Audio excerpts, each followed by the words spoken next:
वाणी ये बहुत साधना का प्रधान अंग है। वाक इंद्री, अधिक अपराध इसी इंद्री से बनते हैं, वाक इंद्री से। हम अपनी वाणी को यदि संयम में नहीं रखे तो निरंतर नाम जप नहीं कर पाएंगे। हम अपनी वाणी से यदि प्रपंच वार्ता करेंगे तो नाम में रुचि नहीं होगी, प्रभु की लीला में प्रीति नहीं होगी, प्रभु पराये से लगेंगे, होंगे कोई प्रियालाल, ऐसा अनुभव होगा आपको। यदि हम वाणी से किसी की निंदा करेंगे तो सारे सुकृत भस्म हो जाएंगे। पुण्यों को नाश करने का ये सबसे बड़ा कार्य करती है वाक इंद्री। व्यर्थ में किसी की निंदा करके अपने पुण्यों का नाश करा देती है। वाणी का बहुत बड़ा योगदान है भगवत प्राप्ति में, इसीलिए प्रायः परमहंस महापुरुष मूक हो जाते हैं, वाणी होते हुए भी से मौन में स्थित कर देते हैं। अपने को भी चाहिए, श्री ध्रुवदास जी कह रहे, ताते मौन गहनो उचित है, मौन के द्वारा वाणी का संयमन करें। बहुत जल्दी सुकृत नष्ट होते हैं। सुकृत कमाना बहुत कठिन है, गंवाने में 1 मिनट लगता है। एक बार महाराज ययाति, जो भगवान श्री कृष्ण के पूर्वज कहलाने का सौभाग्य प्राप्त किए, अपने पुण्य बल से स्वर्ग के विविध लोकों में स्वर्ग सुख भोग रहे थे। बहुत काल व्यतीत हुआ। महाभारत की कथा है, भगवान व्यासदेव जी ने रचना की है। भगवान व्यासदेव जी जो खुली आंख से देख रहे हैं वही लिखा है। एक भी शब्द, एक भी बात कल्पना करके नहीं लिखा। जो सब देख रहे हैं, त्रिकालदर्शी भगवद अवतार श्री कृष्ण द्वैपायन भगवान व्यासदेव जी। महाराज ययाति बहुत काल तक विविध पुण्य लोकों का सुख भोगते हुए विराजमान है। देवराज की सभा में ये बैठक बैठे कि इनके तो इतने अपार पुण्य हैं कि छीण ही नहीं हो रहे। देवराज इंद्र ने कहा सभा में उनको आमंत्रित किया जाए। देव सभा में महाराज ययाति को बुलाया गया और उनकी बड़ाई शुरू की। देवराज इंद्र ने चतुरता देखना और बचना अपने भजन को बचाने के लिए ये सूत्र अपने हृदय में बैठा लिए। जब कोई तुम्हारी बड़ाई करे तो समझ लो छल करके ये हमें भ्रष्ट करना चाहता है। जब कोई तुम्हारी निंदा करे तो समझ लेना कि भगवान इसके द्वारा कृपा करके हमें निर्मल करना चाहते हैं, हमारे सतमार्ग को पुष्ट करना चाहते हैं। पर यह बात सबकी समझ में नहीं आती। सबको प्रशंसा अच्छी लगती है और निंदा बुरी लगती है। वो सब संसार के भाव वाले होते हैं। जो भगवत मार्ग का पथिक है वो सम्मान निरादर आदर है। आदर हो या निरादर हो कोई फर्क नहीं, वो अपने मार्ग में चलता है। महाराज ययाति को बड़ा अच्छा लगने लगा कि देवराज इंद्र की त्रिभुवनपति की सभा में हमारा यशगान हो रहा है। स्वयं देवराज गान कर रहे, महाराज आपके तो सुकृत, आपने ऐसा ऐसा।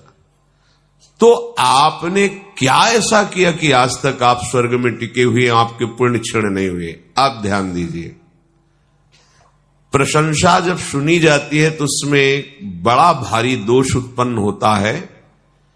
अगर हमें प्रशंसा अच्छी लगने लगी तो वो हमारे सुकृत नष्ट करती है और हमारे अंदर अहम बढ़ा देती है। ये बहुत घातक रोग है भगवत प्राप्ति के मार्ग के उपासक के हृदय में।